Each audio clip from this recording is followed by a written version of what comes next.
snapshot of the present, but was it one of the future? That's what many wanted to believe when a specific picture made the rounds in the hours following WWE's TLC pay-per-view on December 18th, 2011. Said photograph depicted the 7 title holders of WWE proudly displaying their respective belts. No one in the photo was older than the age of 33, and 3 of the 7 were still in their 20s. The future was now, many exclaimed, and there was photographic evidence to back that up. But what a difference less than a year would make. I'm Jack from Cultaholic.com, and we're going to be remembering that 2011 photo.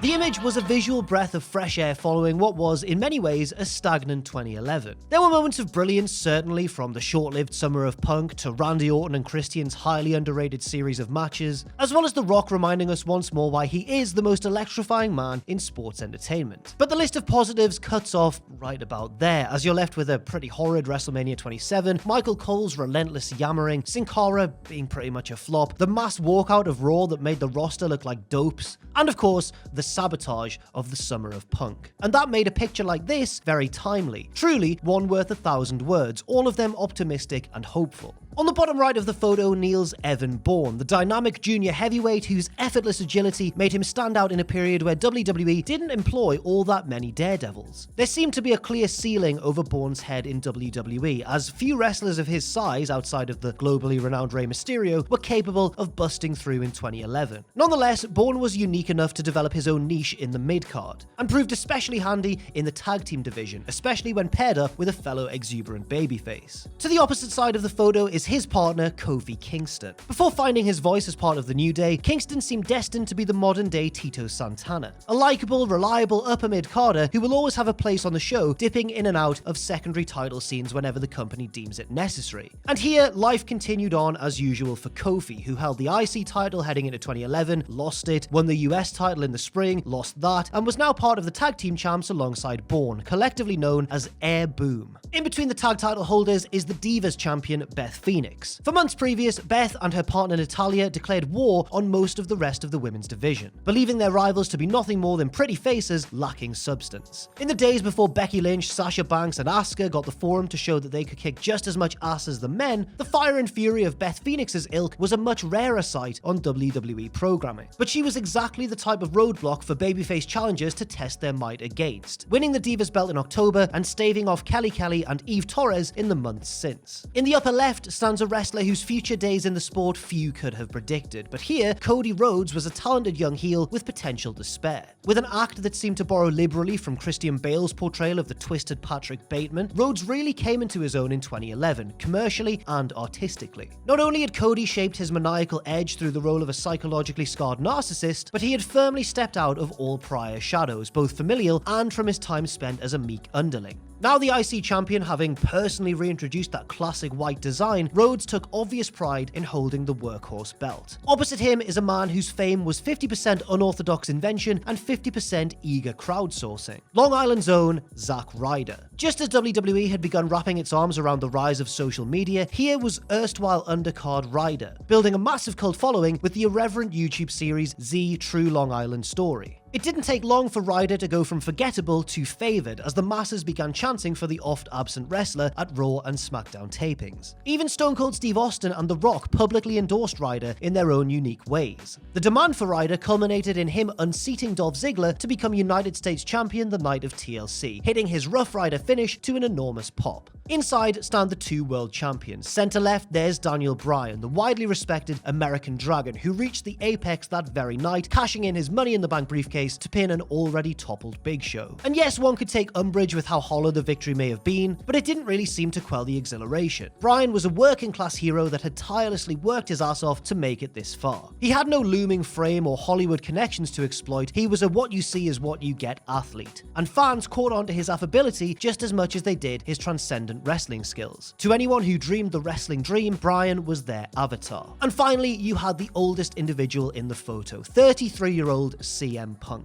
6 months earlier, Punk induced a mushroom cloud out of social media when he named names and hung up WWE's dirty laundry through what we now know as the Pipe Bomb promo. 3 weeks later, the game-changing Punk capped off one of the most intense matches in WWE history by defeating John Cena for the company's top prize, before his friends and neighbors in Chicago, Illinois. It's fair to say that WWE proceeded to drop the ball on the red-hot angle in the months that followed, before bringing things back to square one at Survivor Series by having Punk regain the WWE title from Alberto Del Rio. Yes, the momentum from the summer had cooled, but it was the thought that counts. As the calendar turned to 2012, things appeared to be looking up for WWE. Not only was the championship photograph filled with enough youth to get the people excited, as evidenced by reactions to the photo, but big matches were in the offing. John Cena vs. The Rock was scheduled for WrestleMania 28 in Miami, Chris Jericho was on the cusp of yet another return, and the MMA retirement of Brock Lesnar had the rumor mill buzzing about a possible comeback to professional wrestling. WWE, it seemed, had the firepower to hit on all fronts, from iconic figures in feature bout to likable stars of tomorrow firmly anchoring the title scene. Hopes were high, but that's all that it was, hope.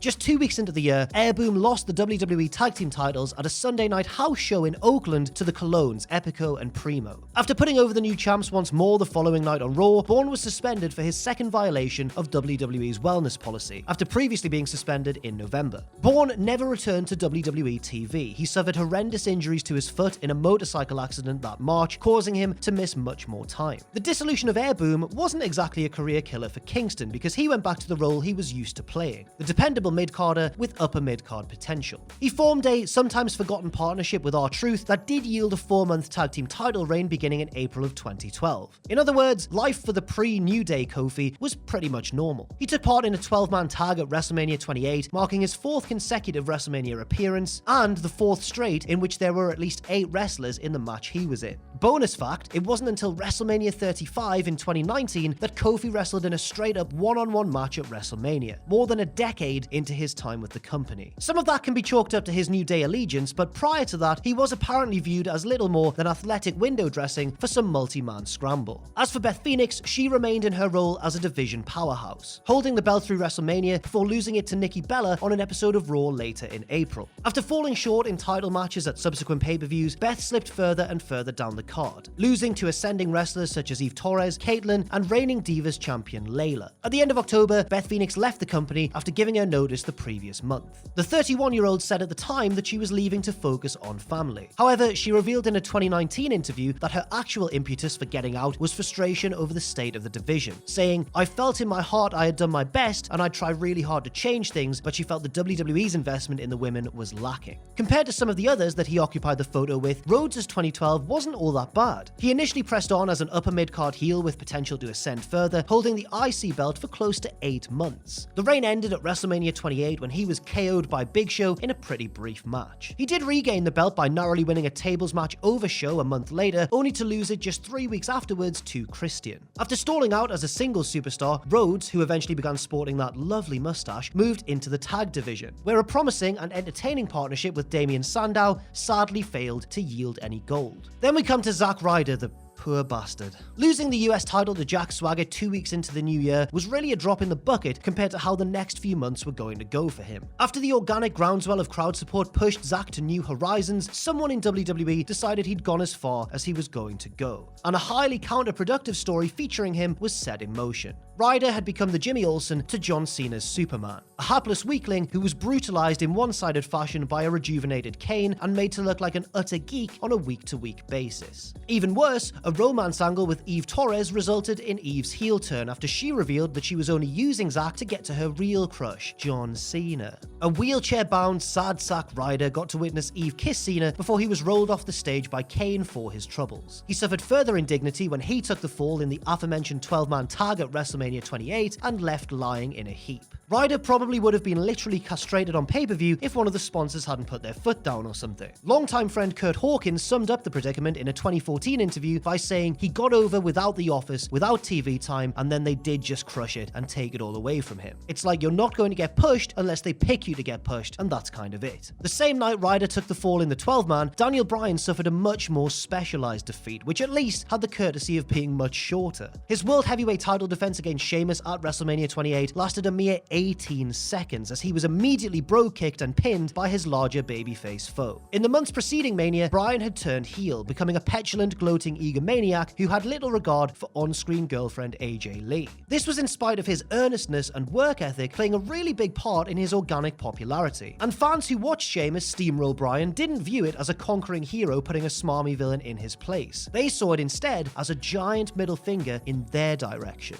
Certainly, you could argue that the match actually hurt Sheamus far more, since he was a company-backed man plowing through someone that many fans identified with and rooted for. Bryan proved much more resilient over the long haul, as fan faith in him did not wane. Even when he was angrily demanding fans to stop chanting yes as part of an angle where he descended into madness, people were still crazy about him. He, like Kofi and Cody, fell into the tag team division, but his unlikely partnership with Kane as Team Hell No paid even more unlikely dividends, including a long run with the belts. The two were perfect comic foils for each other, and both eased back over to the babyface side of the fence on the strength of their outlandish interplay. And that brings us to CM Punk. While it's true that Punk's WWE title reign lasted a massive 14 months, which may as well have been 7 years in this day and age, it was something of a Pyrrhic victory. Punk defended the title at the first 8 pay-per-views of 2012, but none of them in the main event slot. John Cena's match went on last 6 of those 8 times, and that's not us saying that Cena vs. Rock shouldn't have gone on last at WrestleMania, but did the match against John Laurinaitis at Over the Limit have to? Punk was not booked to be a strong face of the company champion, and the rabble-rousing promo from June 2011 felt like it was an eternity ago, and in wrestling time,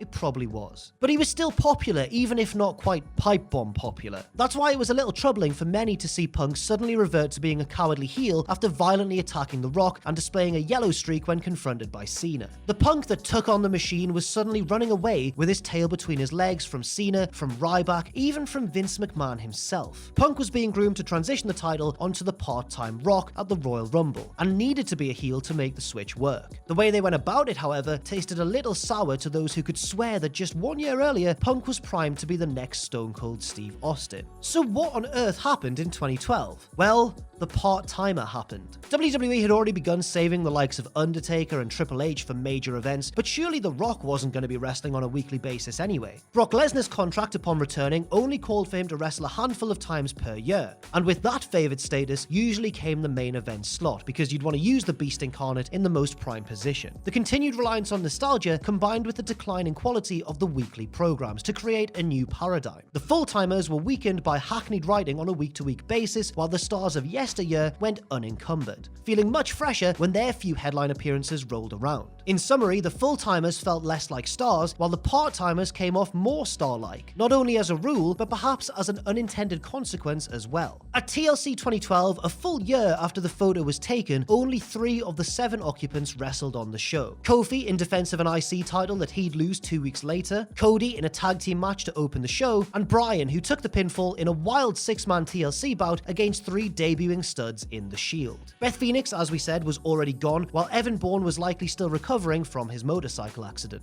Punk was still WWE champion and was originally booked for the show, but sat out due to a knee injury. And as for Zack Ryder, well, let's just say you're more likely to see Buddy Rogers wrestle at the 2012 TLC than everybody's favorite Buried Broski. When the Brooklyn Brawler came out as a New York-themed mystery partner instead of Zack Ryder, that's kind of all you need to know. A little bit worse still, only 2 of the 7 performed at WrestleMania 29 in 2013. Punk as the 21st and final notch in Undertaker's legendary undefeated streak, and Bryan in a successful defense of the tag team belts. Punk's initial wish of being eliminated in a 3-way main event with Rock and Cena was turned down, robbing the megastar of what ended up being his final chance to main event WrestleMania before walking out of the company the following year. Cody was booked for the card as part of an 8-person tag match, but that was scrapped during the event due to time constraints. The ever-reliable Kofi didn't even lace up his boots that night, and even if Beth Phoenix was still around, there was no women's match on the card whatsoever. In all walks of life, regression towards normality for those presently on top can be expected, but this just felt wildly accelerated. On the other hand, that isn't to say that WWE not treating these 7 like untouchable royals is somehow a crime. When the photo began circulating in December 2011, it just so happens that many fans and critics came to the conclusion that it was meant to be emblematic of change, that the 7's occupancy of the championship picture signified a monumental changing of the guard in WWE. But there's nothing to indicate that that was precisely the case, except for everyone's optimism rising unchecked. But then that's the life of a wrestling fan. Even a jaded one wants to believe in something, and the joy created by that photograph spurred widespread belief. Perhaps, if nothing else, this photo of Kingston, Bourne, Phoenix, Rhodes, Ryder, Bryan, and Punk is the perfect case study in putting faith into things that you cannot control. Maybe your collective faith in a wrestler will fall on deaf ears to the people who call the shots, and maybe your vision of pro wrestling utopia is fleeting, maybe even non-existent. And even when some, like Daniel Bryan and Kofi Kingston, experience the greatest of WrestleMania triumphs, their fans can vividly recall frustrating periods before and after these glories. But that simple, innocent photo represented a quaint thrill, which many hoped was the sign of continued thrills to come. Instead, as the year that followed showed, rather than continuing to wish from a great height, you're maybe better served to appreciate what you have when you have it. Thanks very much for watching, and leave your thoughts in the comments section down below. I'm Jack from Cultaholic.com, and this was Remembering That Photo from 2011.